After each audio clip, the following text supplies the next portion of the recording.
ఆస్తులు ఏమేంటి రాబోలే కానీ ఒక ఓరి, ఒక దున్నపోతు, ఒక బాయ,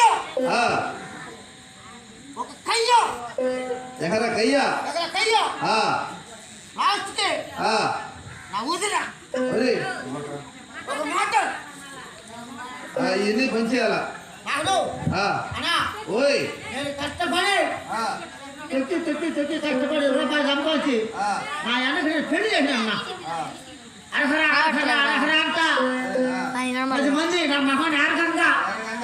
ఈయన కూడా ఎరిగింది ఆరకంగా నేను పెళ్లి చేశాను పెళ్లి చేశానే కానీ అందుకే ఆడుకోసం వాళ్ళు పోయినారు గర్భధారణ పోయినారే కానీ నాకు దాపు నీళ్ళు పడలే నీళ్ళు దాహం ఒప్పుకోను మంచి సెంటర్ అనేది